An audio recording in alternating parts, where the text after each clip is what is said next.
సమాధానమును కలగాలని నా హృదయపూర్వకమైన వందనములు చెల్లించుకుంటున్నాను. ప్రియులారా, దేవుని ఉన్నతమైన కృప, ఆయన శక్తిని బట్టి దేవుడు నెమ్మదిగా మనల్ని జీవింపజేయగలిగినటువంటి తన మాటల్లోనికి తీసుకొని వెళుతున్నటువంటి సత్యమును మనం గ్రహించుచున్నాం. ప్రియమైన వాళ్ళ, అందులోనే చాలా సంగతులు దేవుడు నడిపిస్తున్నాడు. నిన్నటి దినం మనం పరిచయం చేసుకున్నట్టుగా మన జీవితంలో దేవునికి మనకు మధ్యగా ఉన్నటువంటి పాపమును తీసివేయుటకు దేవుడు మన జీవితంలో ఒక ఉన్నతమైన సంకల్పమును కలిగి ఉన్నాడని, ఆ సంకల్పం అంతా మనం ఎరగవలసిన బాధ్యత మన మీద ఉన్నదని, మనము ఆయన రాజ్యంలోనికి చేరిన తర్వాత ఆయన ప్రకటించు సువార్త ఆ సంకల్పం అంతా అయి ఉన్నది అని నిన్నటి దినం మనం ధ్యానించుకున్నాం. ప్రియమైన వాళ్ళ, మనం నిన్నటి వరకు ఎక్కడి వరకు ధ్యానించుకున్నాము అంటే ఎఫెసీలకు రాస్తున్నటువంటి పత్రిక 1వ అధ్యాయము 3 నుంచి 14 వచనాలు మనం చూసుకున్నాము త్వరగా.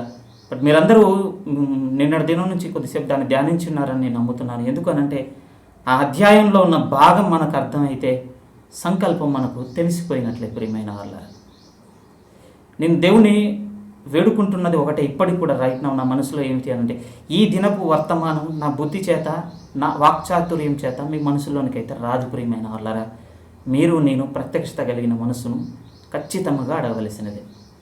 ఎఫెసీలకు రాసిన పత్రికలోనికి రాగలిగితే దేవుడు మాట్లాడుతున్న మాట చూడండి. ప్రియమైన వాళ్ళ, ఎఫెసీలకు రాసిన పత్రిక 1వ అధ్యాయము మనం చూసుకుంటున్నట్టుగా, మనకు తెలిసినట్టుగా నిన్నటి దినం కొన్ని ప్రశ్నలతో కూడినటువంటి వాతావరణంతో మనం ముగించుకున్నాం. దేవుడు అంటున్నాడు, పరలోక సంబంధమైన విషయములలో ప్రతి ఆశీర్వాదమును మీకు అనుగ్రహించాను. అంతేకాదు, మిమ్మల్ని జగత్తు పునాది ముందుగానే నేను ఏర్పరచుకున్నాను. అందులో నా ఆలోచనలు ఏమిటి అని అంటే, నా కృపా మహిమకు మీరు కీర్తి కలగజేయవలనని. ఆ తర్వాత తన కృపా మహిమకు కీర్తి కలిగించడం, ఆయన దయాపూర్వకమైన సంకల్పము, ఆయన నిర్ణయం చేసిన ఆ కాలము సంపూర్ణం అవ్వటము, క్రీస్తులో మనల్ని ఏర్పరచుకున్నానని మాట తర్వాత మాట దేవుడు చెప్పుకుంటూ వెళ్ళిపోతున్నాడు. కొంచెం సంక్లిష్టమైన పదాలే ప్రియమైన వాళ్ళారా దేవుడు ఇక్కడ రాయించింది. నిజంగా పౌలు గారికి ఇచ్చిన ఈ పాండిత్యమును బట్టి దేవుణ్ణి ఎంతగానో స్తుతించాలి. ఎందుకనంటే ఆయన తీసుకువెళ్ళిన లోతు ప్రియమైన వాళ్ళారా మానవ జ్ఞానమునకు ఎప్పటికీ అందనిది. ఇది స్పష్టం. ఏం చెబుతున్నాడు ఈ వచనాలలో అంటే పౌలు గారు, మన ఎడల అంటే మనుషులందరూ అనగా దేవుని వైపు తిరగబడిన వారి ఎడల, ఎవరైతే మారు మనసు నుండి దేవుని వైపు తిరుగుతారో, మీరు గమనించారో లేదో ఈ అధ్యాయంలో అండి మనము అని ఒక పదాన్ని వాడుతుంటాడండి. ఇది అందరినీ పెట్టుకొని చదువుకునే వాతావరణం కాదు ప్రియమైన వాళ్ళారా. 1వ అధ్యాయంలోనే ఏం చెబుతాడు అని అంటే, దేవుని చిత్తం వలన క్రీస్తు యేసు అపోస్తుడైన నేను ఎఫెసీలో ఉన్న పరిశుద్ధులకు అనగా క్రీస్తునందు విశ్వాసులైన వారికి శుభమని చెప్పుని రాయినది. ఇది ఎవరికి రాస్తున్నాడో వాళ్ళను ఉద్దేశించి మాట్లాడుతున్నాడు. మనం అని ఎందుకు అంటున్నాడు అని అంటే, ఏమంటే దేవుని అందరూ అంగీకరించే వ్యక్తిత్వంతో మనుషులు ఈ భూమి మీద లేరన్న సత్యము మీకు నాకు తెలుసు ప్రియమైన వాళ్ళారా. అందుకోసమేనండి అప్పుడప్పుడు ఇంకొక బలమైన మాట ఏం గుర్తొస్తుంటుంది అని అంటే, యేసుక్రీస్తు వారు ఒక మాట అన్నారు, తిమోతి పత్రికలో ఉంటుంది, నేను పాపులను రక్షించుటకు ఈ లోకమునకు వచ్చాను. ఆ మాట అప్పుడప్పుడు మనసు లోతుకి ఎలా వస్తుంది అని అంటే, దేవుడు నా అంతరంగాన్ని ప్రశ్నిస్తూ ఉంటాడు ప్రియమైన వాళ్ళారా. ఇప్పుడు నువ్వు పాపి అనుకోగలుగుతున్నావు, ఎందుకనంటే ఆయన వచ్చింది పాపి అని ఆలోచన కలిగిన వాడిని రక్షించుటకే తప్ప అందరినీ కాదు ప్రియమైన వాళ్ళారా. ఎందుకనంటే ఏ వ్యక్తి కూడా తన స్వనీతి చేత ఒప్పుకొనటలేదు దేవుని దగ్గర.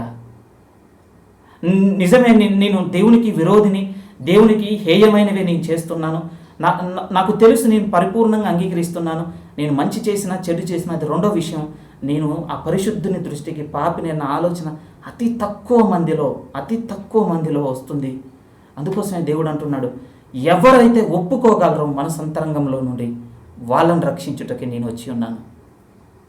నిజం ప్రియమైన వాళ్ళారా. అదేంటి అని మనం అనుకుంటాం, కానీ యేసుక్రీస్తు చెప్పిన మాట ఒకటే, చివరికి వచ్చేది మాత్రం కొద్దిమందే. అనేకులు ప్రవేశింపజూతురు, కానీ కొద్దిమంది మాత్రమే ఇరుకు మార్గంని ఇష్టపడదురు. ఆ ఇరుకు మార్గంలో ప్రయత్నం చేసే వాళ్ళ కోసమే నేనున్నాను. దేవుడు ఆ విషయంలో మన హృదయాలను తెరవాలి ప్రియమైన వాళ్ళారు.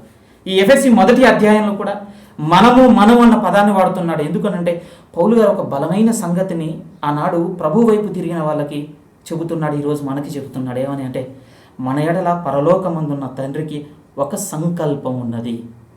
ఒక సంకల్పం ఉన్నది. ఏంటి ఆ సంకల్పం అని అంటే ఏం చెబుతున్నాడంటే, ఆ సంకల్పము మనల్ని క్రీస్తులోనికి మార్చుట. మనం నిన్న కొన్ని ప్రశ్నలు వేసుకున్నాం ప్రియమైన వాళ్ళరా. మీరు వాటి గురించి వెతుక్కున్నారో లేదో తెలియదు, కానీ నేను కొంచెం రఫ్గా మీకు రెఫరెన్సెస్ ఇస్తాను, మీరు మైండ్లో పెట్టుకోండి. మనం నిన్న చూసుకున్న పదాల్లో ఏమొస్తాయంటే, ఆత్మ సంబంధమైన ప్రతి ఆశీర్వాదము మనకు అనుగ్రహించని అంటాడు. ఏంటి ఆశీర్వాదం అంటే, బైబిల్ టు బైబిల్ ఆన్సర్ ఏమి ఇస్తుంది అని అంటే, అపోస్తుల కార్యంలో 3వ అధ్యాయం చివరి వచనం అక్కడ ఏమంటాడంటే, యేసుక్రీస్తు ద్వారా మనకు సువార్త సంబంధమైన ప్రతి ఆశీర్వాదమును అనుగ్రహించను అంటాడు. నేను ఎఫెసీలో ఉన్నాయే నేను క్లారిఫై చేస్తున్నాను ప్రియమైన వాళ్ళారా. అందులో ఉన్న ప్రతి పదము దేంతో ముగిస్తుందో తెలుసా? యేసుక్రీస్తు వారి దగ్గరకు వచ్చి ఆగుద్దండి. ఆత్మ సంబంధమైన ప్రతి ఆశీర్వాదము యేసుక్రీస్తు వారి దగ్గరకు వచ్చి ఆగాల్సిందే. కృపామహిమకు కీర్తి కలుగునట్లు అన్నాడు. అది కూడా ఏమిటి అనంటే, యోహాను సువార్త 1వ అధ్యాయం 14వ వచనంలో దేవుని మహిమ ఎవరు అనంటే యేసుక్రీస్తు అంటాడు. నిజం ప్రియమైన వాళ్ళారా. ఇంకొక మాట కూడా ఈ ఎఫెసీ పత్రికలో ఏం కనపడుతుందంటే, ఆయన దయాపూర్వకమైన సంకల్పము అంటాడు. ఇప్పుడు మనం చూస్తుంది అదే. దాని మీనింగ్ కూడా, దాని ముగింపు కూడా, అసలు ఆ సంకల్పం ఏమిటి అని అంటే యేసుక్రీస్తు. ఇంకొక మాట కూడా మనకు అందులో కనపడుతుంది, తన ప్రేమ చేత మనల్ని ఏర్పరచుకొను. ఎవరు ప్రేమ? యోహాను 1వ పత్రిక 4వ అధ్యాయంలో మనకు తెలియదా? దేవుడు ప్రేమ స్వరూపై ఉన్నాడు. ఎలా దేవుని ప్రేమ అర్థమవుతుందంటే, యోహాను 3:16లో కూడా చెప్పింది, తన అద్వితీయ కుమారుణ్ణి మన నిమిత్తం ఇచ్చాను. ఈ పదాలు చూడండి, ప్రతి దాని ముగింపు దేవుని కృపా మహదైశ్వర్యము అన్నాడు. ఇది కూడా ఎవరు? కొలసీ పత్రిక 2వ అధ్యాయం 3-4 వచనంలో ఉంటుంది, క్రీస్తే దేవుని ఐశ్వర్యమై ఉన్నాడు. ప్రియమైన వాళ్ళారా, అన్ని పదాలు. అసలు ఆ అధ్యాయంలో ఏం చెప్పాలనుకుంటున్నాడంటే పౌలు గారు, దేవుని సంకల్పం ఏమిటి అనంటే, క్రీస్తును పోలిన పోలికలోనికి తన పిల్లలు కావాలి. అంత పెద్ద ఆలోచన ప్రియమైన వాళ్ళారా.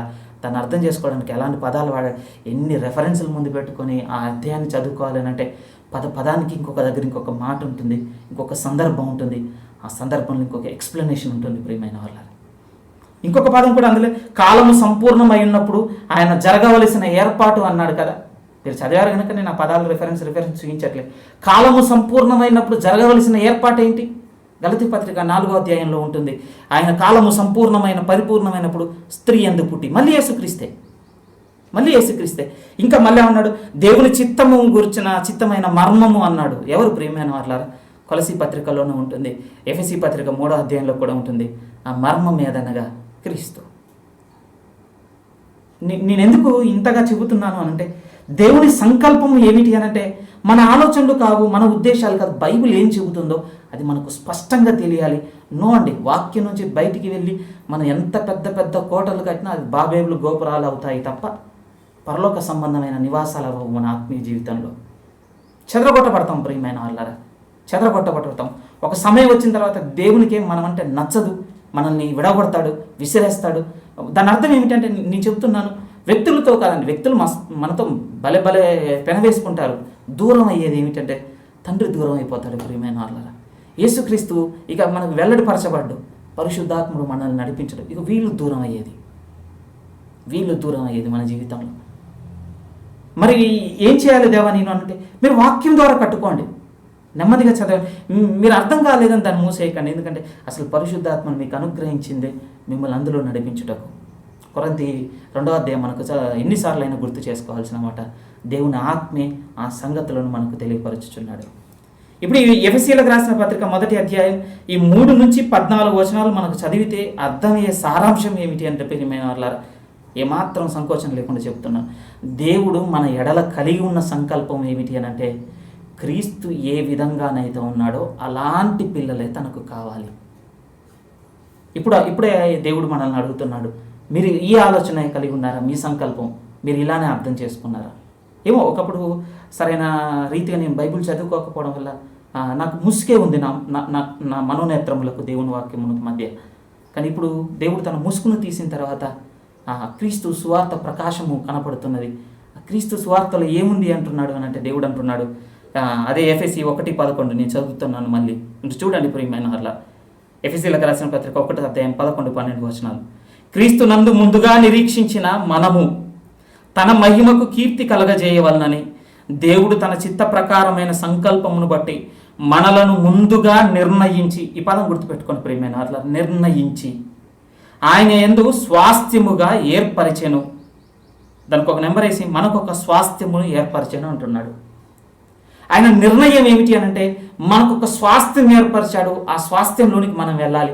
ఏమండి, మీరు చూడండి ప్రియమైన వాళ్ళరా, ఒకవేళ మనం అనుకుంటున్నట్టుగా లోకమే దేవుడు మనకి ఇస్తానన్నది అయితే లోకం గురించి ఎఫెసీ 3లోనే చెప్పేశాడండి. పరలోక సంబంధమైన విషయములలో ప్రతి ఆశీర్వాదమును మనకు అనుగ్రహించినని మొదలుపెట్టి ముగింపేమన్నాడంటే, మీరు అనుకుంటున్నది అది కాదు స్వాస్థ్యము, నా కుమారుడే మీరు పొందుకోవలసిన స్వాస్థ్యము. చాలా తేడా ఉంది ప్రియమైన వాళ్ళారా, చాలా చాలా తేడా. ఒక ఇల్లు కట్టిన యజమానికి ఇంటికి ఎంత తేడా ఉందో మనం ఆలోచిస్తున్న ఆలోచన కూడా అంత తేడా ఉన్నది. నిజము. దేవుడు అంటున్నాడు, నేను ఏర్పరచుకున్న మిమ్మల్ని గురించిన నిర్ణయము, నా సంకల్పము అదేమిటి అని అంటే మీరు క్రీస్తును పోలిన పోలికలోనికి కావాలి. నేను ఎన్ని మాటలు కనపడతాయి చూడండి ప్రియమైన వాళ్ళారా. మీరు ఎఫ్ఎస్సిలోనే చేయి పెట్టుకొని ఉండండి దయచేసి. ఇప్పుడు ఒక మాట దగ్గరికి రాగలిగితే రోమీలకు రాసిన పత్రిక చూడండి దయచేసి. రోమీలకు రాసిన పత్రిక 8వ అధ్యాయము. రోమీలకు రాసిన పత్రిక. తెలిసిన మాటలని అస్సలు నిర్లక్ష్యం వద్దు ప్రియమైన వాళ్ళారా. దేవుని మాట దగ్గర మనకు ఉండకూడని భయంకరమైన లక్షణం ఏమిటి అని అంటే నిర్లక్ష్యము. చూడండి 8వ అధ్యాయం ఎఫెసీయులకు రాసిన పత్రిక 8వ అధ్యాయం 29వ వచనం చూడండి. 29వ వచనం, తన కుమారుడు అనేక సహోదరులలో జ్యేష్ఠుడు అవునట్లు. ఈ రిఫరెన్స్లో మీరు జ్యేష్ఠుడు అన్న పదాన్ని గుర్తుపెట్టుకోండి. ఎఫెసీలో నిర్ణయం అన్న పదాన్ని గుర్తుపెట్టుకున్నాం. ఇక్కడ చూడండి, తన కుమారుడు అనేక సహోదరులలో జ్యేష్ఠుడు అవునట్లు దేవుడు ఎవరిని ముందుగా ఎరిగెనో వారు తన కుమారునితో సారూప్యము గలవారగుటకు ముందుగా నిర్ణయించాను. దొరికింది చూడండి. ఎఫెసీలో ఏ పదం గుర్తుపెట్టుకోమన్నా, దేవుడు తన చిత్తానుసారమైన సంకల్పము చొప్పున నిర్ణయించి అన్నాడు. ఏంటి దేవా నన్ను గురించి నువ్వు చేసిన నిర్ణయము అనంటే రోమాలో చెబుతున్నాడు, నా నిర్ణయం ఏంటో తెలుసా, కరుణాకర్ నీ పట్ల యేసుక్రీస్తుకు సమానమైన సారూప్యత నీలో రావాలి. మళ్ళీ చదువుతాను ప్రియమైన వాళ్ళారా.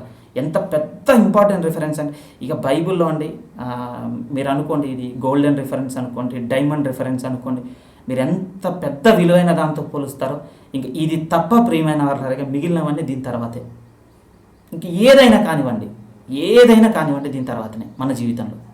29లో అంటున్నాడు, తన కుమారుడు అనేక సహోదరులలో జ్యేష్ఠుడగునట్లు దేవుడెవరిని ముందుగా ఎరిగెనో వారు తన కుమారునితో సారూప్యము గలవారగుటకు ముందుగా నిర్ణయించెను. దేవుని సంకల్పమంతయు ఒక విషయం ప్రియమైన వాళ్ళారా. ఏంటి ఆ విషయం అంటే మనము యేసుక్రీస్తుతో కలిగిన సారూప్యతలోనికి వెళ్ళాలి. సారూప్యత అనగానే మన వాడుక పదం కాదు ప్రియమైన వాళ్ళారా. మనకు తెలుసు కొంచెం కఠినమైన పదమే. దీని అర్థం ఏమిటి అని అంటే పోలిక, సిమిలారిటీ. ఇంకా బాగా చెప్పాలంటే కొన్ని మంచి మంచి మాటలు దొరికాయండి డిక్షనరీ చూసినప్పుడు. సమాన గుణము. నేను సారూప్యత అన్న పదాలకు అర్థాలు చెప్తున్నాను. పోలిక, సిమిలారిటీ, సమాన గుణము, సమానత్వము, సామ్యము, ఏమంటే స్వరూపము, ఇవి అర్థాలన్నీ దేనికి వస్తాయి అని అంటే సారూప్యత అన్న పదానికి వస్తాయండి.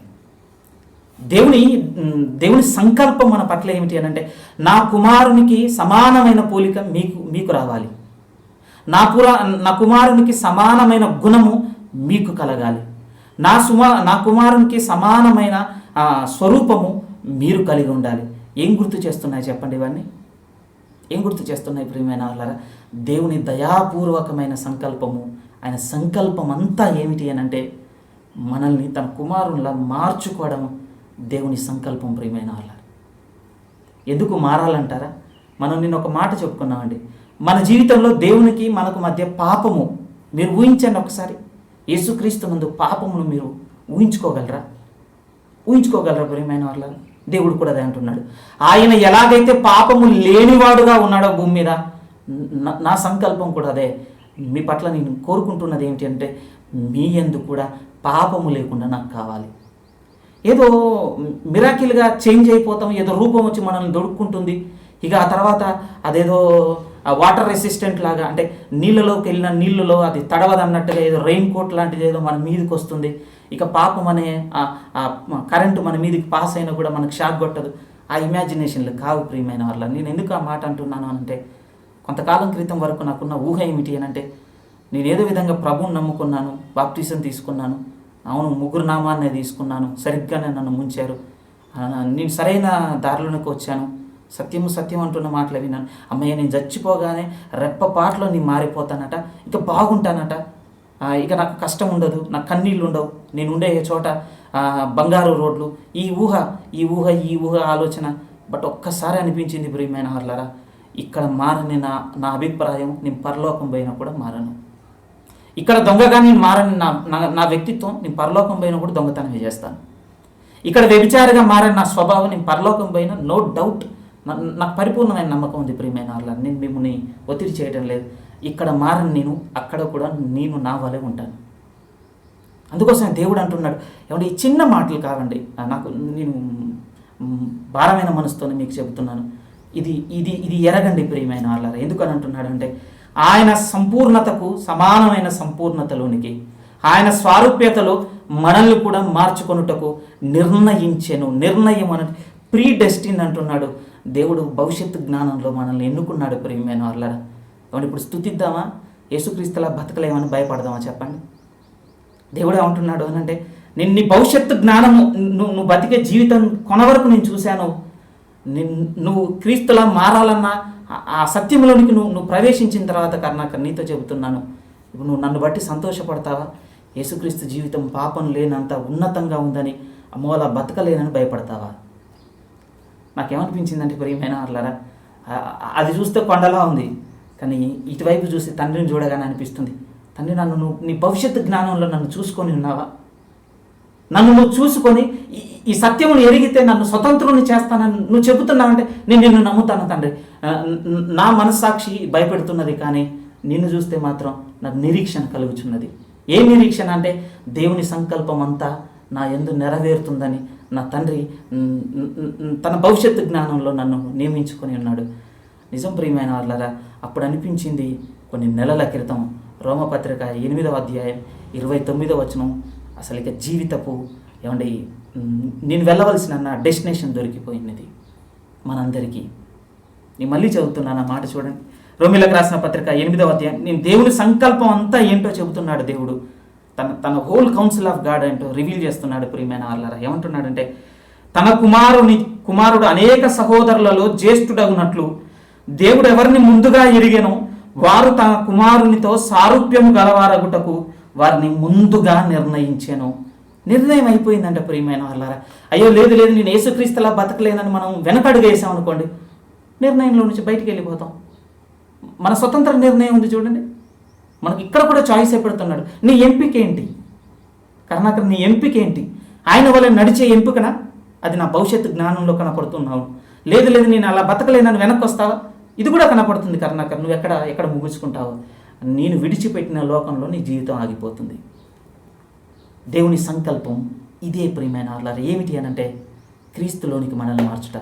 ఒక్క స్టేట్మెంట్లో ఉంటుంది, కానీ ప్రియమైన వాళ్ళారా ఇది ఎంత పెద్దది అని అంటే, ఇక న్యూ టెస్ట్మెంట్ మొత్తము ఈ ఒక్క మాటే అండి. 27 పుస్తకాల సారాంశం ప్రియమైన వాళ్ళారా. 27 పుస్తకాలు. మనం అనుకుంటున్నట్టుగా సుమారు 1100-1200 ఆజ్ఞల సారాంశము, ఆయన శిలువ మరణపు సారాంశము, పరలోకం నుండి పరిశుద్ధాత్ముడు దిగి వచ్చిన సారాంశము, మనకిచ్చిన నీ బతికిన ఆయుష్కాలపు సారాంశము ఏంటో తెలుసా? నేను క్రీస్తు సారూప్యంలోనికి నేను మారుట. ఎందుకు ఇలా మారుస్తున్నాడంటే, మన మారు మనసులోనే ఎన్నో సంగతులు తెలుసుకున్నాం ప్రియమైన వాళ్ళని. మీకు గుర్తున్నాయి అనుకుంటున్నాను.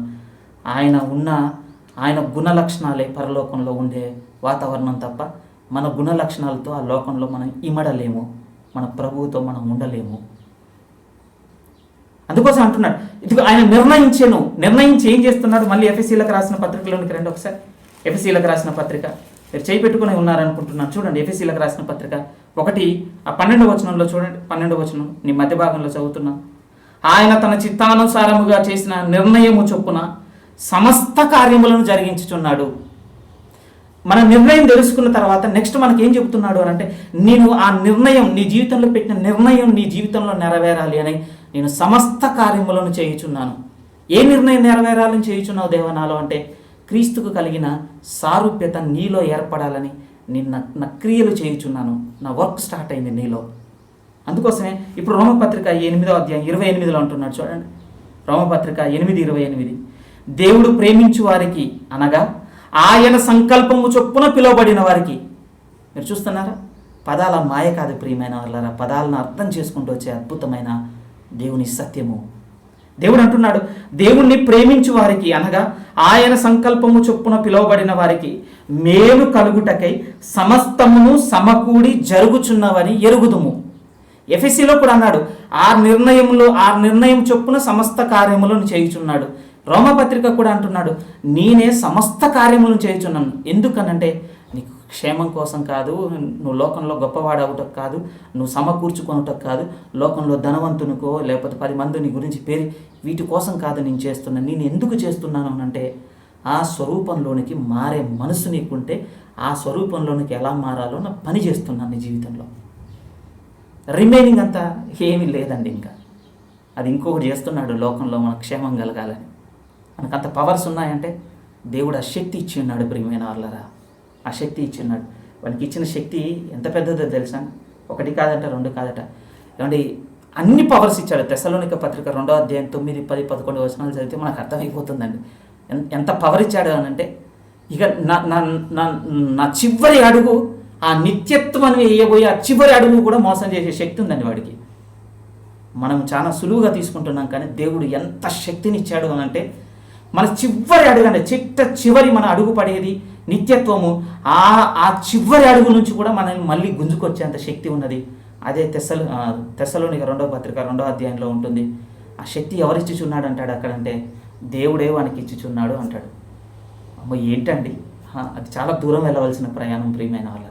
కానీ ఇప్పుడు ప్రారంభంలో మనతో ముందు తన సంకల్పమును పెడుతున్నాడు. ఏంటి అని అంటే నిన్ను క్రీస్తులోనికి మారుస్తున్నాను, ఆ క్రీస్తులోనికి మార్చడానికే సమస్తమును సమకూర్చి జరిగిస్తున్నాను తప్ప నీకేదో క్షేమం కలగాలని, నీకేదో ఇంక్రిమెంట్లు రావాలని, నీకేదో ప్రమోషన్లు రావాలని.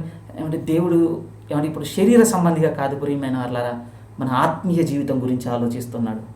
అంటే శరీరం చాలా చిన్నదండి దేవునికి. ఎందుకు ఈ మాట అంటున్నానంటే కొన్ని మాటలు మనం నమ్మాలి ప్రియమైన వాళ్ళారా. ఏంటి అంటే మీరు నా నీతిని నా రాజ్యమును వెతికిన ఎడల మీకు అవన్నీ అనుగ్రహింపబడును. ఏమంటే ఇవి అనుగ్రహిస్తాడు. దీని గురించి వాళ్ళు అడగనే అవసరం లేదు. దీన్ని అడుగుతున్నామంటే దేవుని శోధిస్తున్నాం. ఎందుకు అనంటే నేను చెప్పాను కదా మీతో, నా నీతిని రాజ్యమును మీరు వెతకండి, నా నీతిని రాజ్యమును మీరు వెతకండి. అది కనపడట్లేదని నన్ను అడగండి రోజు. నిజం ప్రియమైన వాళ్ళు, నేను అబద్ధం చెప్పటం లేదు. నా ప్రార్థన ఒకటే, దేవా నాకు దయచేసి ఆ నీతి రాజ్యం చూపించు. నా కుటుంబం గురించి అంట ఒకే ఒక మాట అంటున్నాను ప్రియమైన, నువ్వు ఇచ్చిన కుటుంబం నీ చేతులకు అప్పగిస్తున్నాను తండ్రి. ఎందుకంటే నావన్నీయు నీవి, నీవన్నీయు నావి దేవా. నేను నమ్ముతున్నాను నీది రాజ్యము, నీది నీతి. ఇగో నాది బలహీన కుటుంబం, ఇగో నాది పేదరికం, నాది అనారోగ్యము, నాది ధైర్యం లేని స్థితి, ఇవన్నీ నీకు అమ్ముకుంటున్నాను. నాకేం కావాలి అంటే నువ్వు వాగ్దానం చేసి ఉన్నావు కదా, ఆ నీతిని రాజ్యమును అది వెతకమన్నావు. నాకు అది చూపించు దేవా. దాని వెనక నాకు పరిపూర్ణమైన నమ్మకం ఉన్నది. దేవుడు అబద్ధికుడు కాదు ప్రియమైన వాళ్ళ. మన కష్టాలు తీర్చలేనంత బలహీనుడు అంతకనక. మరి ఇప్పుడు నేనేం చేయాలి దేవా? ఆ స్వరూపంలోనికి మారుటెట్లు నువ్వు ఆలోచించు చాలు. నేనేం చేస్తానంటే నీకు సమస్తమును సమకూరి జరిగిస్తాను. ఏమంటే ఈ డీలింగ్ మీరు అర్థం చేసుకోండి ప్రియమైన వాళ్ళ.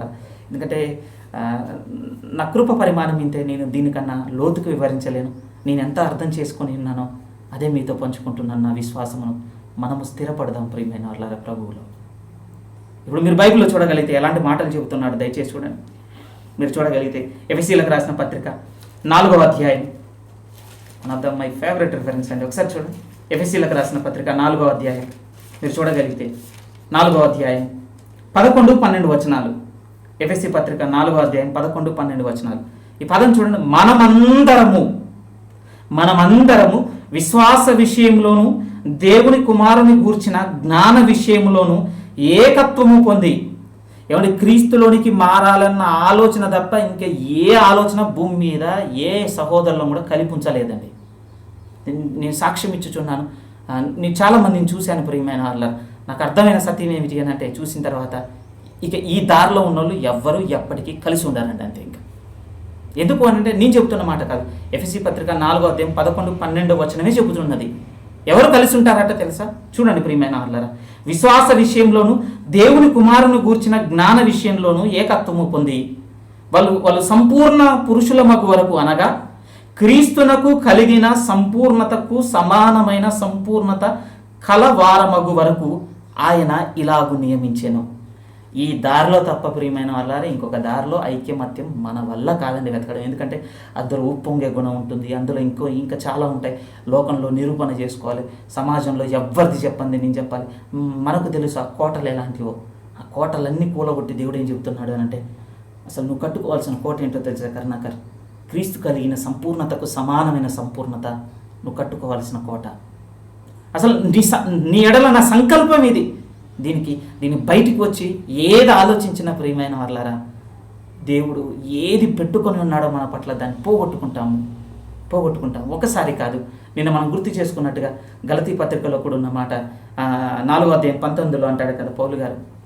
ఏమంటాడు అని అంటే, ఇదిగో క్రీస్తు స్వరూపము మీ యందు ఏర్పడే వరకు నాకు ప్రసవ వేదన కలుగుచున్నది. క్రీస్తు స్వరూపము, అవే పదాలు చూడండి ఏం నేర్పిస్తున్నాయి ఇవి అని అంటే, దేవుని సంకల్పం ఏంటో చెబుతున్నాయి ప్రియమైన వాళ్ళ. ఒకవేళ మీకు అనుమానంగా ఉన్నట్లయితే నేను మిమ్మల్ని ఏం బలవంతం చేయట్లేదు, దేవుడు మనకు మంచి సమయం ఇచ్చిన్నాడు. కానీ ఒక ఎక్సర్సైజ్ ఉందండి, నేను చెప్పుచున్నది నిజమో మీకు అబద్ధమో తెలియాలి అని అంటే. ఏం ఎక్సర్సైజ్ అని అంటే, ఒకసారి అపోస్తుల కార్యం 20వ అధ్యాయం చదవండి. ఆ తర్వాత మీరు ఏం చేయని అవసరం లేదు, ఎఫెసీ పత్రిక ముందు పెట్టుకుని 6 అధ్యాయాలు ఆపకుండా రిపీటెడ్గా మీరు ఎన్నిసార్లు చదువుతారో చదవండి. మీకు వచ్చే సారాంశము అదే ప్రియమైన వాళ్ళ. ఈ ఎక్సర్సైజ్ అండి మీరు చేయగలిగితే వెళ్ళిపోతారు. చేయకముందే ఒక బెస్ట్ డిసిషన్ అంటే మీ ఇష్టం ప్రియమైన వాళ్ళ. దేవుడు చెబుతున్న మాట, నా సంకల్పం అంతా మీ పట్ల ఏమిటి అని అంటే, ఆయన స్వరూపంలోకి నీ మార్చాలి. ఎందుకు మార్చాలో మనకు తెలుసు. ఆయన పరలోకం ఏమై ఉన్నదో భూమి మీద చూపించాడు ప్రియమైన వాళ్ళ. ఇలా ఉంటేనే ఆ లోకంలో మనం ఉండగలం, ఇలా ఉంటేనే ఆ దేవుని మహిమను ఆనందించగలం, ఇలా ఉంటేనే మనం నిత్యము ఆయన ఎదుట నిలుచొని నిరంతరము స్తోత్రం చేయగలం, కొత్త గీతము పాడగలం. ఈ మనసు లేకపోతే చాలా బోరింగ్గా ఉంటుందండి. ఇన్ని రోజులు ప్రపంచం అంతా చూసి ఒక్కసారి ఇంట్లో కూర్చోబెడితే ఎలా ఉంది చెప్పండి. ఇప్పుడు ఎంత కట్టలు దించుకొని పరిగెత్తాలని ఉంది అంటే, బయట ఇంకొక భయం ఉంది కనుక లోపల ఉన్నాం. ఆ భయం లేదనుకోండి ఉంటామా? పరిగెత్తుతాం ప్రియమైన వాళ్ళరా. మన స్వేచ్ఛ ఇంకొకటి, మన ఆలోచన ఇంకొకటి. దేవుడు కూడా అది అంటున్నాడు. ఇప్పుడు భూమి మీద మీ ఆలోచన వేరుంది, మీకున్న స్వేచ్ఛ వేరు. ఏంటి ఆ స్వేచ్ఛ అనంటే, మీ బుద్ధిపూర్వకంగా మీలో పుట్టుచున్న ప్రతి దురాశ చొప్పున మీరు నడుచుకొనిచున్నారు. ఈ స్వేచ్ఛను చంపుకొని మీరు ఎందులోనికి రావాలంటే, మీరు రాజును పోలిన పోలికలోనికి మీరు రావాలి. ఎందుకంటే ఆయన రాజ్యము ఆ పోలికతో నిండి ఉన్న వారిదే. నా సంకల్పం అంతా అదే.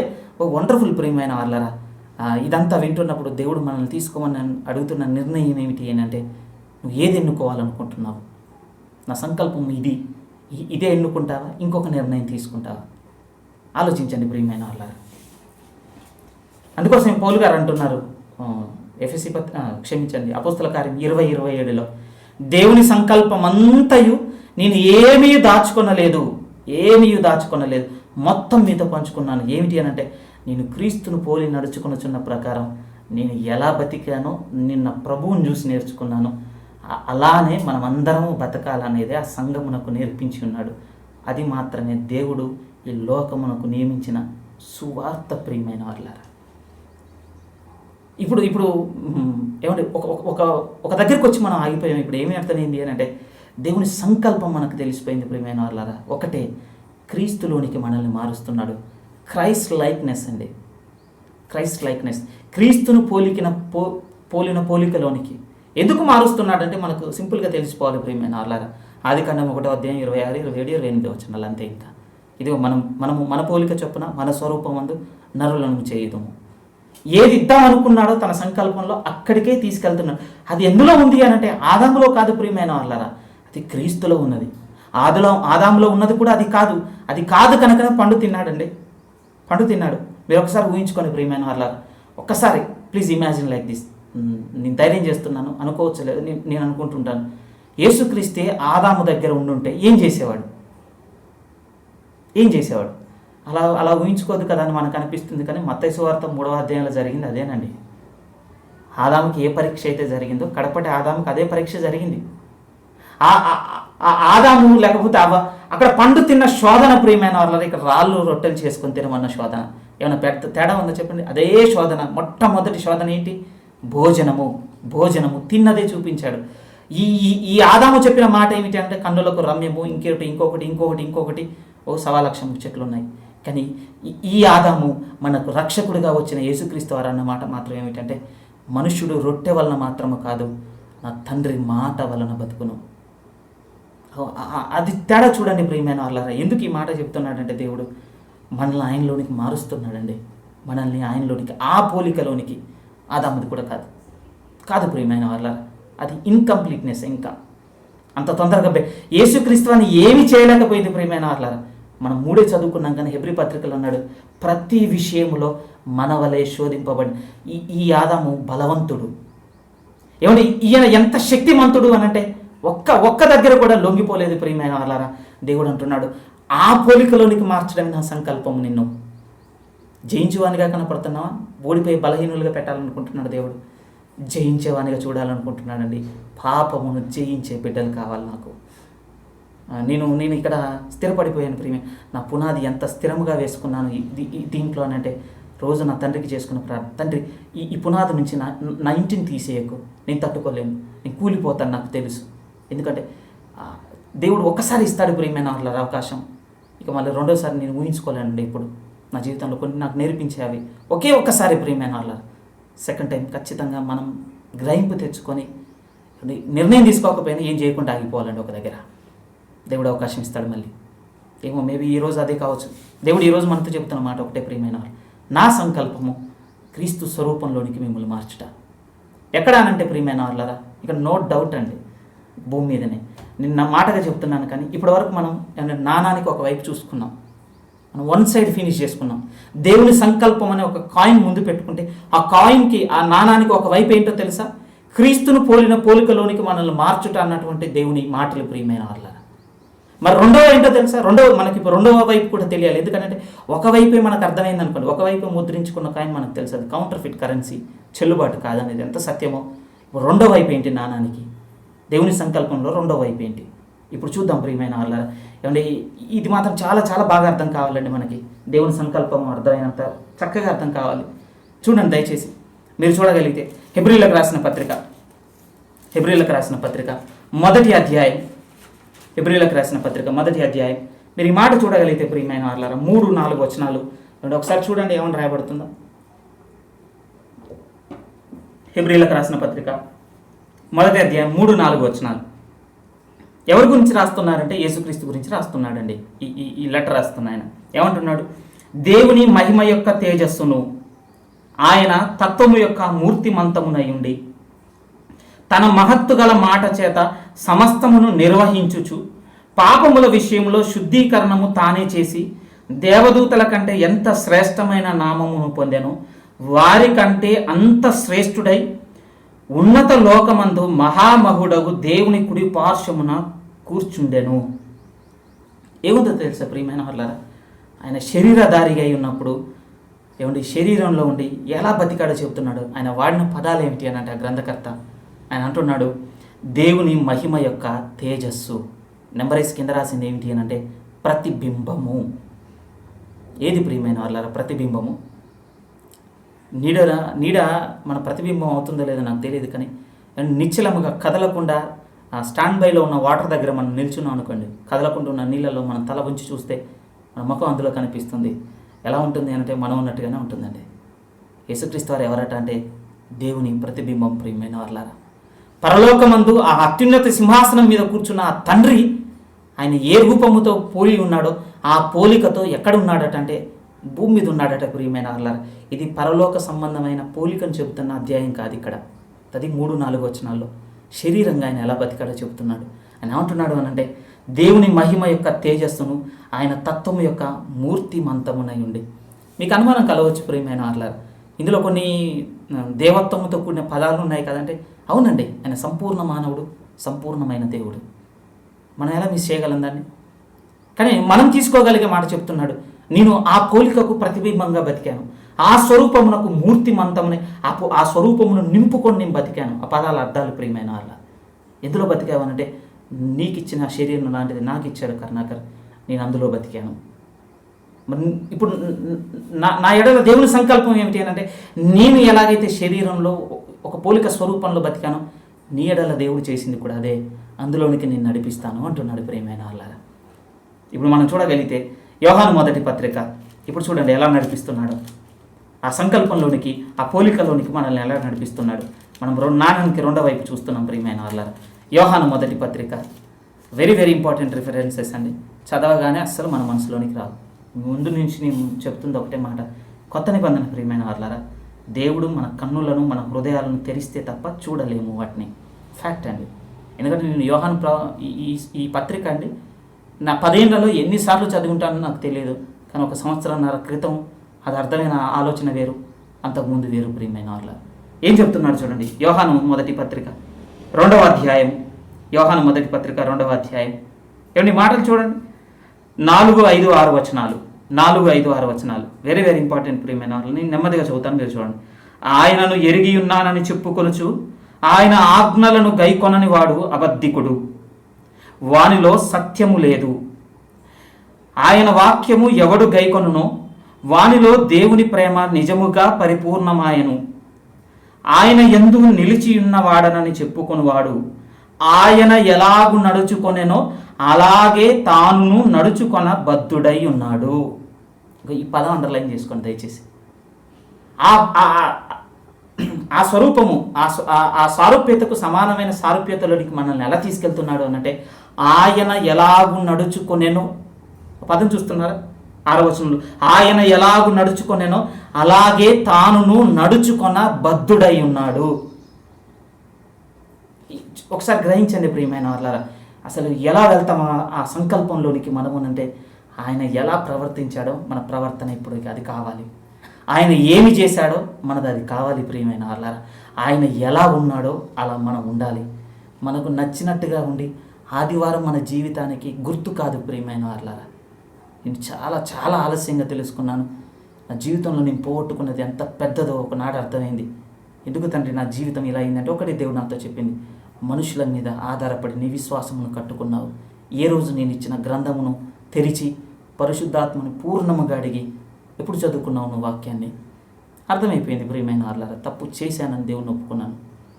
అక్కడ అంటున్నాడు చూడండి, 2వ అధ్యాయం 6వ వచనంలో, 2వ అధ్యాయం 6వ వచనం, ఆయన వాక్యము ఎవడు గైకొనునో వానిలో దేవుని ప్రేమ నిజముగా పరిపూర్ణమాయను.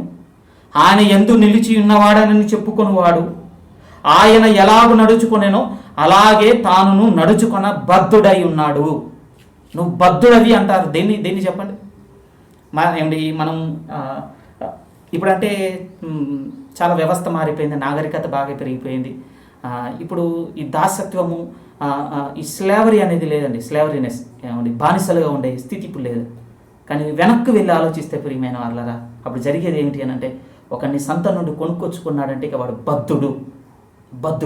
దాని అర్థం ఏమిటి అని అంటే, ఇక యాజ్ ఇట్ ఈజ్ యజమాని ఏది చెప్తే అదే చేయాలి. మనకు కూడా ఒక ఉపమానం ఉంటుంది కదా, విశ్వాసంలో వృద్ధిని పొందించు ప్రభు అంటే అప్పుడు ఒక మాట అన్నాడు యేసుక్రీస్తు వారు, నిష్ప్రయోజనమైన దాసుడను నిన్ను నువ్వు అనుకో అంతే, నువ్వు సాధించింది ఏమి లేదు. దేవుడు ఏది చేయాలనుకున్నాడో అదే చేసావు అంతే. నేను 1 సంవత్సరం క్రితం ఇంత సేవ చేయలేదు, ఇప్పుడు చాలా పెద్దదైపోయింది అనన్నా 2వ సంవత్సరంలో దేవుడు పెట్టిందే చేసావు తప్ప బిహాండ్ మన లిమిట్స్ వెళ్ళి మనం చేయలేదు. దాని అర్థం ఇక్కడ కూడా అదే చెప్తున్నాడు. అదే పదాన్ని వాడు ఏమంటున్నాడంటే, ఆయన ఎలాగూ నడుచుకొనేనో మనము కూడా బద్ధులమై ఉన్నాము. ఆ రాజుకు బద్ధులము ప్రియమైన వాళ్ళారా. ఆ రాజు ఏం చేసి వెళ్ళాడో అది చేయవలసిందే.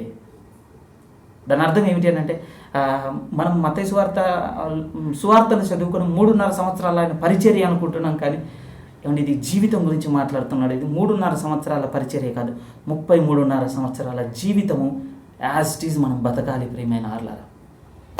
నేను అందుకే చెప్తున్నాను, ఇది ముందు పెట్టుకుంటే కొండలా కనపడుతుంది, అయ్యో అనుకుంటాం.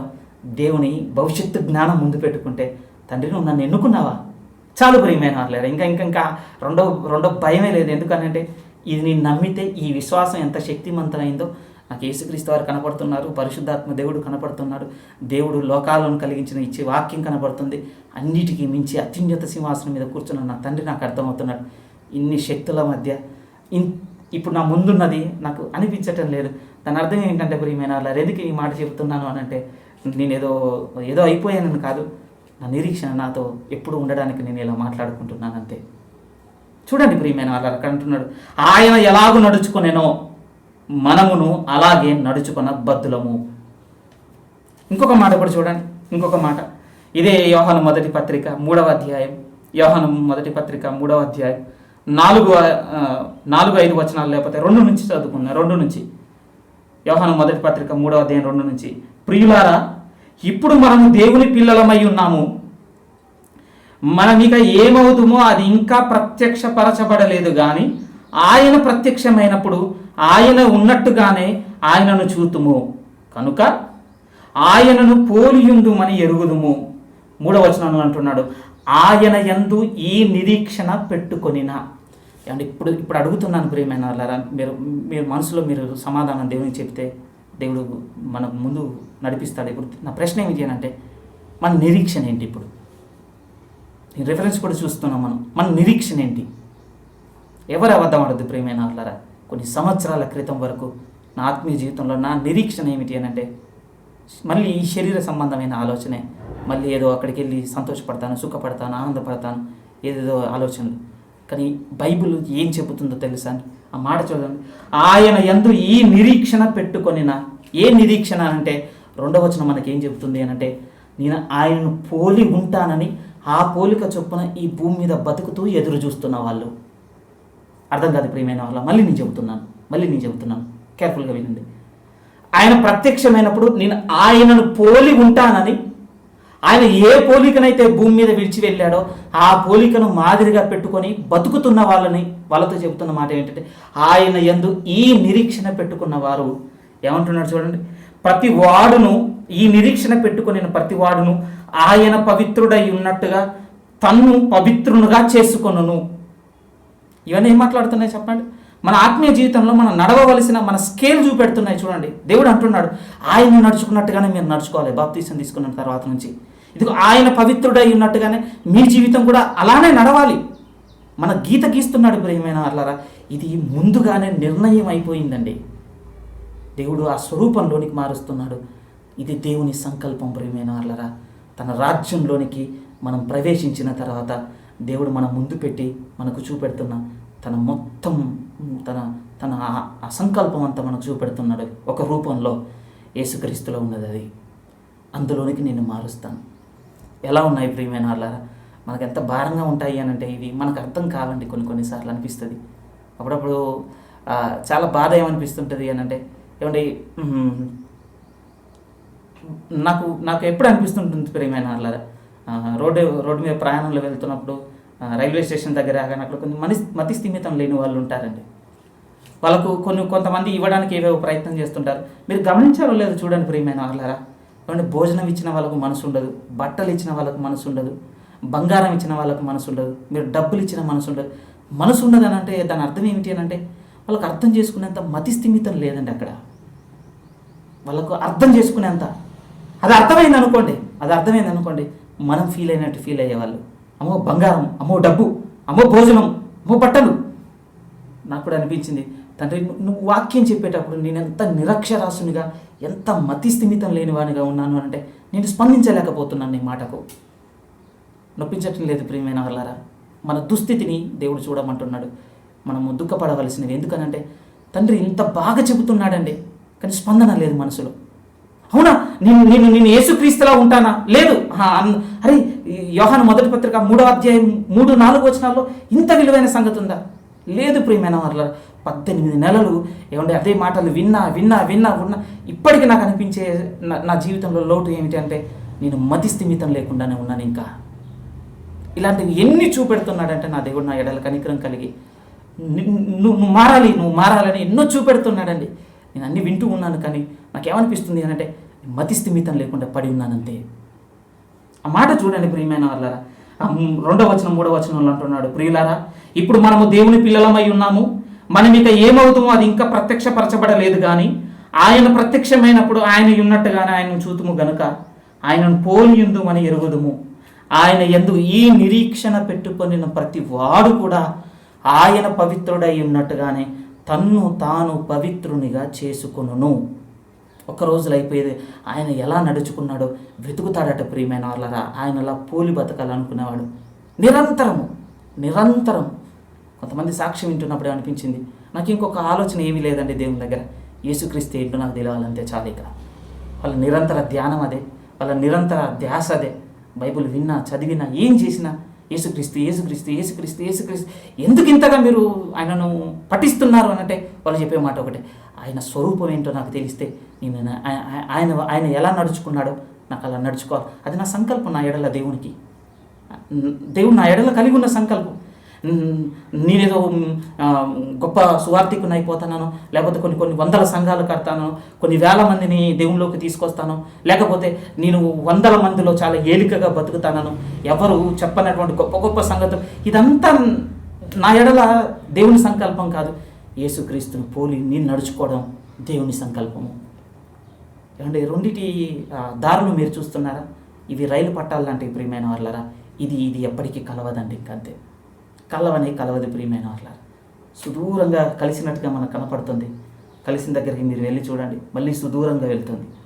దాని అర్థం ఏమిటి అని అంటే, ఈ రెండు దారులలో అండి మనకు ఏమనిపిస్తుందంటే ఈ రెండు ఎక్కడో కలుస్తాయి అనుకుంటాం ప్రియమైన వాళ్ళరా.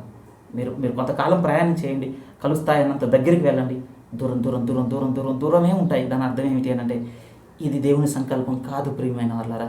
క్రీస్తు పోలికలోనికి నేను మారటం మన తండ్రి సంకల్పము. ఇంకొక మాట కూడా చూడండి, 4వ అధ్యాయం ఇదే పత్రిక.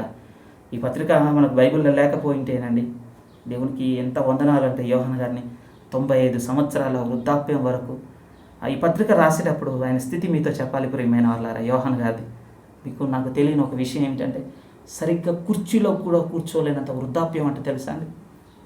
ఆయన కొంత ఇన్ఫర్మేషన్ వెతుకుతున్నప్పుడు చర్చ్ హిస్టరీలో ఎంత దుఃఖం కలిగింది అని అంటే, ఒక కుర్చీ తీసుకొచ్చి అక్కడ వేస్తే ఇంకొక 2-3 ఆయనను పట్టుకొని వచ్చి కుర్చీలో కూర్చోబెడితే కానీ కూర్చోలేనంత బలహీనమైపోయాడు, వృద్ధాప్యంలోనికి వెళ్ళాడు. ఎందుకంటే ఆయన పద్మాసు దీపంలో అనుభవించిన శ్రమ చాలా కఠినమైంది ప్రియమైన వాళ్ళరా. అది మనం తట్టుకోలేమండి ఊహ కూడా. కానీ ఆ స్థితిలో కూడా బయటికి వచ్చి మాటలు రాస్తున్నాడు. దేవుడు ఎంతగా నిలిపి ఉన్నాడు ఆయనను మన కొరకు. ఒక్కసారి ఆలోచించండి ప్రియమైన వాళ్ళ. యోహాను గారిని బట్టి నా జీవితంలో నేను ఎప్పుడు దేవునికి వందనాలు చెప్పలేదు, ఇప్పుడు చెబుతున్నాను, ఇప్పుడు చెప్పుకుంటూనే ఉన్నాను ఆయన పుట్టించినందుకు. యోహాను మొదటి పత్రిక 4వ అధ్యాయంలో మీరు చూడగలిగితే 4వ అధ్యాయం 17వ వచనం కూడా చూడండి. 4:17, తీర్పు దినమందు మనకు ధైర్యము కలుగునట్లు దీని వలన ప్రేమ మనలో పరిపూర్ణము చేయబడి ఉన్నది. ఎందుకనగా ఆయన ఎట్టివాడై ఉన్నాడో మనము కూడా ఈ లోకములో అట్టివారమై ఉన్నాము. ఏం చెప్తున్నాయి చెప్పండి మనం చూసిన మాటలన్నీ. ఆయన ఎలాగూ నడుచుకున్నానో మీరు అలాగూ నడుచుకునుడి, ఆయన ఎలాగూ పవిత్రుడై ఉండడం మీరును అలాగే పవిత్రులై ఉండాలి. 4:17లో కూడా మనం ఆయన ఈ లోకంలో ఎట్టివాడై ఉన్నాడో మీరును అట్టివారై ఉండి. దాని అర్థం ఏంటంటే ఆయన ఎలా బతికాడో బాప్తీసం తీసుకున్న తర్వాత ప్రతి విశ్వాసి బతకవలసిన దారి ప్రియమైన వాళ్ళ. తండ్రి నీకు వందనములు తండ్రి, ఈ సత్యం కావాలి అంతే. ఇంకా దేవుని సంకల్పం ప్రియమైన వాళ్ళ మన ఎడల దీనికి బయటికి వెళ్ళిపోయింది. ఏది నిలవదు. నిలిచిన దాఖలాలు మన కళ్ళ ముందున్నాయి, సజీవ సాక్ష్యాలుగా కనపడుతున్నాయి.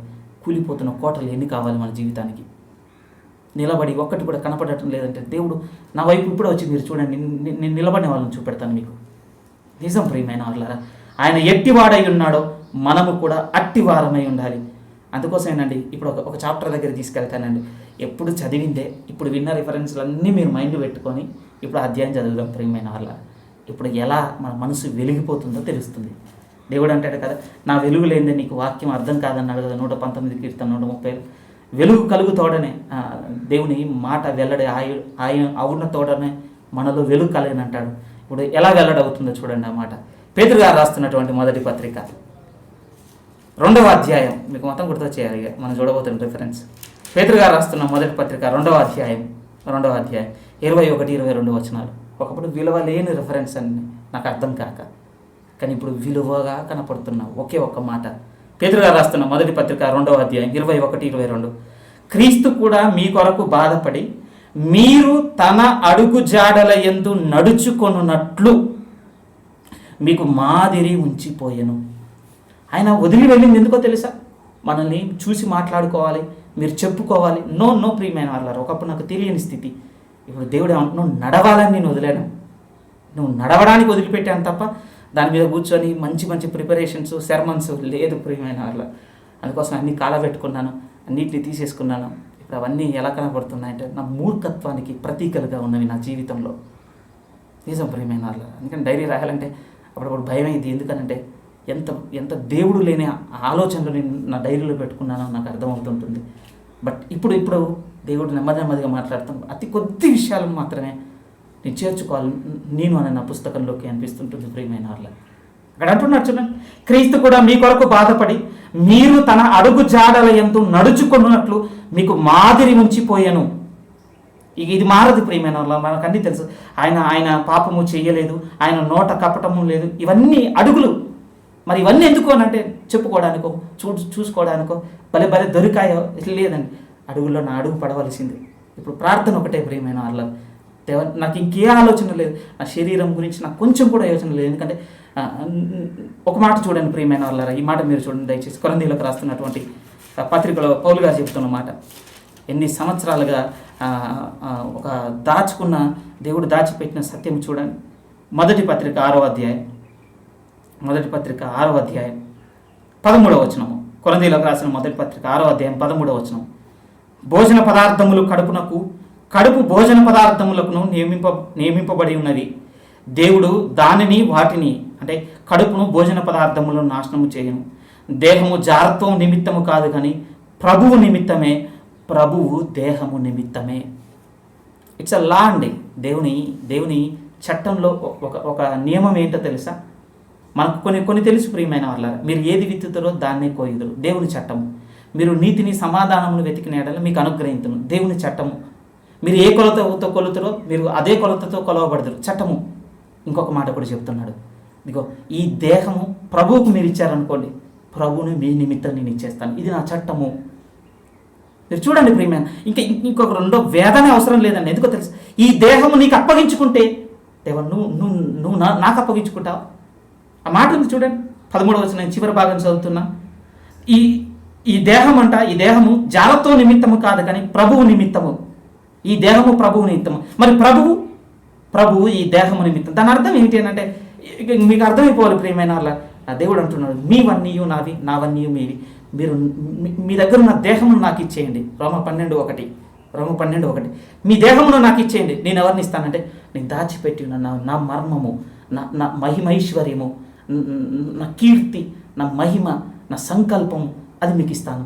ప్రభువు మీ నిమిత్తము. ఇప్పుడు మీరు ఆలోచించండి ప్రియమైన వాళ్ళారా. ఒకప్పుడు తెలియక ఒక లోటు ఏమిటి అంటే జీవితంలో ఈ శరీరం గురించి ఇది చేయదేవా, అది చేయదేవా, ఇది ఎన్నో ప్రార్థనలు ప్రియమైన వాళ్ళారా. ఇప్పుడు దేవుని దగ్గర ఒకే ఒక ప్రార్థన ఏమిటి అని అంటే, అయ్యో దేవ నువ్వు మాట రాయించావు నా కొరకు బైబిల్లో. నువ్వేం చెప్పావు? ఇది నీకు ఇచ్చేస్తే నువ్వు చూసుకుంటాను. దానికి రోగం కలిగిన, క్షేమం కలిగిన, విపత్తు కలిగిన అది దేవుడి ప్రియమైన వాళ్ళారా. మరి దేవుడు ఏమంటున్నాడంటే, నువ్వు నన్ను తీసుకున్నావా?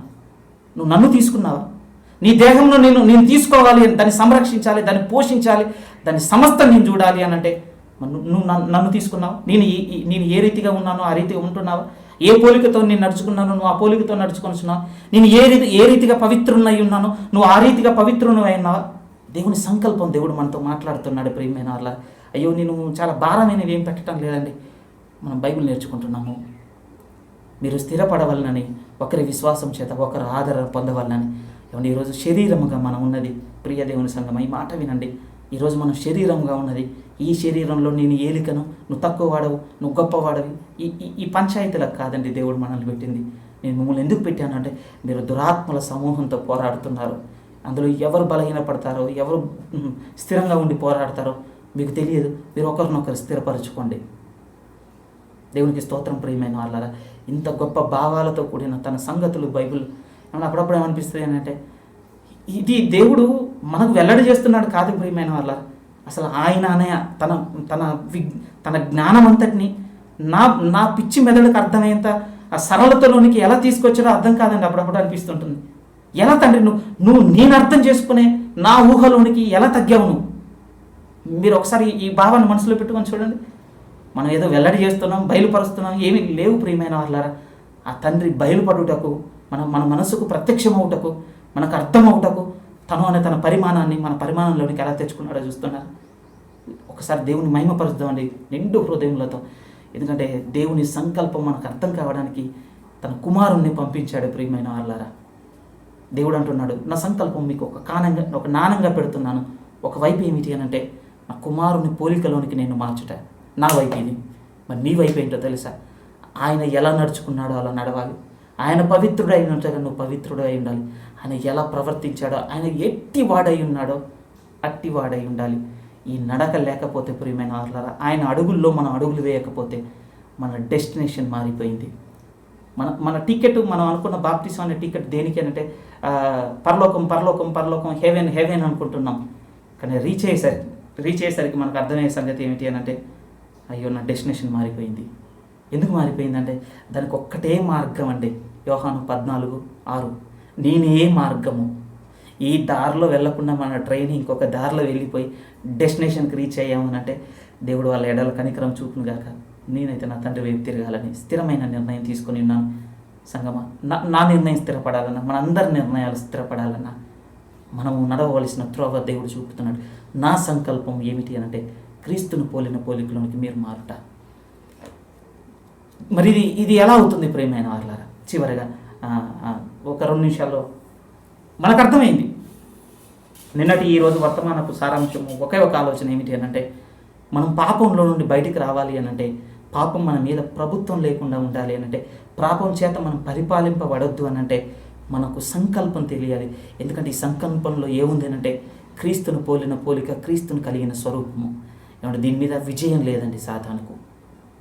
ఈ పోలిక, ఈ స్వరూపం మీద విజయం లేదు. మీరు మత్తయి సువార్త 3వ అధ్యాయం, ప్రభువుకు ఒక్కడికే కాదు ప్రియమైన వారు, నేను అలానే పొరపడ్డాను. కానీ ఈ మాటలన్నీ ముందు పెట్టుకొని ఒకనాడు తన సేవకులతో సంకల్పం అంతా దేవుడు చెప్పిన తర్వాత అప్పుడు నాకేమవుతుంది, మత్తయి 3 నా జీవితం కూడానా? నేను కూడా వాడిని జయించాలా?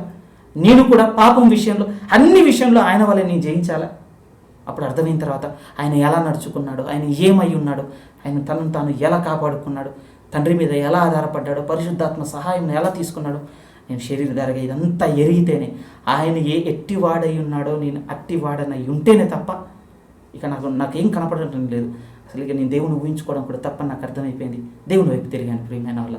ఒక్కసారి ఈ సత్యమును మనస్సుతో ఆలోచించండి.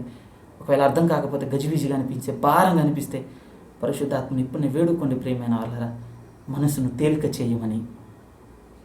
మీరు చూడగలిగితే హెబ్రీలకు రాసిన పత్రిక ఒక 2 మాటలండి చివరిలో ఒకసారి చూడండి. హెబ్రీలకు రాసిన పత్రిక 2వ అధ్యాయం, హెబ్రీలకు రాసిన పత్రిక 2వ అధ్యాయంలో మీరు చూడగలిగితే మాట్లాడుతున్న మాట చూడండి ప్రియమైన వాళ్ళరా. 17-18 వచనాలు. హెబ్రీలకు రాసిన పత్రిక 2వ అధ్యాయం 17-18.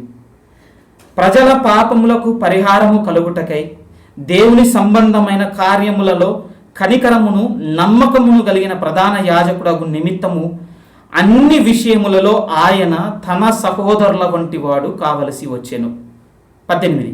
తాను శోధింపబడి శ్రమ పొందెను గనుక శోధింపబడి వారికి సహాయము చేయగలవాడై ఉన్నాడు.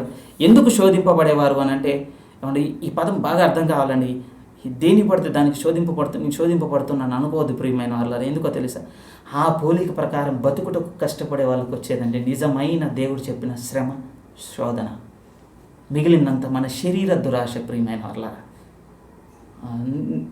ఈ వర్తమాన సారాంశం మాట్లాడుతున్నప్పుడు సహోదరులు నన్ను అడిగిన మాట ఏంటి అని అంటే, ఈ సారాంశాలన్నీ వింటున్నప్పుడు అంత మనమే కనపడుతుంది తప్ప మన మీద సాతాను ఏదో చేస్తున్నాడు అది ఏది మాట్లాడినట్టుగా లేవు ఈ సారాంశాలు అన్నప్పుడు నాకు నా మనసులో ఉన్న ఒక నిర్ధారణ ఏమిటి అని అంటే, నిజమే, నా బుద్ధిపూర్వకంగా చేస్తూ నేను అనుకున్నట్టుగా బతుకుతూ ఇంకొకరిని ఎస్కేప్ కూడా చేయడం ఏంటి?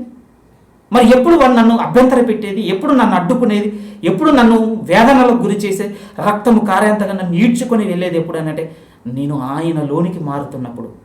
ఇది నిజమైన పౌలు గారికి అందుకు ప్రియమైన వాళ్ళ శ్రమలు, పౌలు గారికి అందుకు వేదనలు, అందుకు తన చిత్తమును చంపుకోవాలని కేక పెడుతున్న సందర్భం రోమపత్రిక 7వ అధ్యాయంలో ఆయన కూడా అదే అంటున్నాడు. ఏమంటున్నాడు తెలుసా? తాను శోధింపబడి శ్రమ పొందాను కనుక. ఎందుకు యేసుక్రీస్తు వారు శోధింపబడ్డారు? ఆయన దేవుని స్వరూపము, పోలికను కలిగి పరిశుద్ధునిగా బతుకుతుండడం, ఆయన మీదికి శ్రమలు రావడానికి కారణమైంది వేదన. అది ఉండనివ్వటం లేదు ప్రియమైన వాళ్ళారా. ఆయన శోధింపబడి దాన్ని నిలుపుకొనుటకు వానితో పోరాడి ఆయన జయమునుందెను. ఇప్పుడు మనతో అంటున్నాడు, ఆయన ఎలాగైతే శోధింపబడ్డాడో దేని కొరకు, దేవుని పోలిక స్వరూప ప్రకారం బతకడానికి ఎలాగైతే పోరాటం చేశాడో ఇప్పుడు మనతో అంటున్నాడు, ఆయన వలె శోధింపబడుటకు శోధింపబడుతున్న మనకు కూడా ఇప్పుడు సహాయము చేయ శక్తి కలిగిన వాడై ఉన్నాడు. ఈ ప్రయత్నంలో లేకుండా నన్ను వాడు అభ్యంతర పెడుతున్నాడు, నాకు ఇవి దూరం చేస్తున్నాడు, అవి దూరం చేస్తున్నాడు. దేవుడు అన్యాయస్తుడు కాదు, మోసపోకుడి, దేవుడు వెక్కిరింపబడ్డు. ఏమంటే సాతాను మనల్ని మోసం చేస్తుందండి, మోసం చేస్తుంది.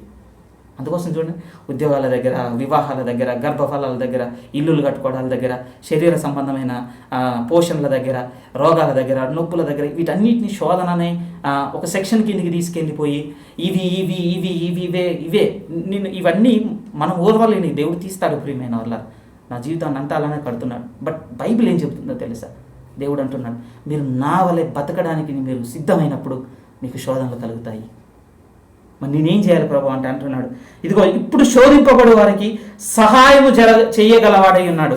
అందుకోసమేనండి వెరీ అంటే బాగా ఆనందాన్ని ఇచ్చే ఒక సందర్భం ఏంటంటే, ఒకడు పరిగెత్తుకొని వచ్చాడు. ఏమన్నాడు అని అంటే, నా పిత్రార్జితంలో భాగం పంచిపెట్టకు నాకు సహాయం చేయన్నాడు.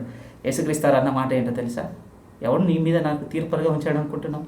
నేను ఇదా హెల్ప్ చేసేది నీకు. నిజం ప్రియమైన వాళ్ళరా, మన ప్రార్థనలన్నీ లేదండి. నేను మిమ్మల్ని ఏం బలవంతం పెట్టడం లేదు, సత్యము. నేను మానుకున్నాను. తండ్రి నువ్వు ఏది వింటావు అంటే ఇది కదా వినేది. ఏంటి నేను జయించలేకపోతున్నాను, నేను ఇదిగో నాకు ఉద్యోగం లేదని చేసినంత ప్రార్థన కోపం మీద, అబద్ధం మీద చేయలేదు. దీని నుంచి కదా, దీని మీద చేయట్లేదు కనుక ఒక్కరోజు కూడా విడుదల లేదు. దీని గురించి ఏ రోజు కూడా ఒక వివాహం గురించి వేదన పడి చేసినంత ప్రార్థన లేదు కనుక ఒక మోహపు చూపు మీద విడుదల లేదు. ఎందుకు లేదు అని అంటే, అసలు ఉండవలసిన భాగం పోయింది, లేనిది వచ్చింది. ఎందుకు ఇలా వచ్చింది అని అంటే, ఒక మందను కనికరింపని సామ్రాజ్యం ఈరోజు లోకపు సువార్తను ఏలుతుంది ప్రియమైన వారలారా. కానీ ప్రభు ఒకటే చెబుతున్నాడు, ఏమంటున్నాడు? ఇప్పుడు నేను మీకు సహాయం చేయుటకు సిద్ధంగా ఉన్నాను. ఏది ఎప్పుడు అనంటే, నా పోలిక, నా స్వరూపంలోనికి మీరు, నా అడుగుల్లో మీరు వస్తున్నారంటే మీకు చాలా వేదనలు, చాలా శ్రమలు, మిమ్మల్ని ఎంత వేదన గురి చేస్తాడు వాడు అనంటే, కానీ ఒక్కటి మాత్రం గుర్తుపెట్టుకోండి, నేనున్నాను. ఇప్పుడు నేను మామూలుగా లేను. తండ్రి అధికారం అంతటిని నా చేతికి ఇచ్చాడు. మనం కొలసి చదివింది అదే ప్రియమైన వాళ్ళారా. ఆ అధ్యాయం మీరు తర్వాత చదవండి, ఎంత అద్భుతంగా ఉంటుంది అని అంటే, ఇప్పుడు ఆయనకి ఎంత లోబరిచాడు అంటే దేవుడు ప్రభుత్వాలను, సింహాసనములను అన్నిటినీ లోబరిచాడు. అంత శక్తివంతుడు అంటున్నాడు, నువ్వు నన్ను అడిగితే వెంటనే నీకు సహాయము.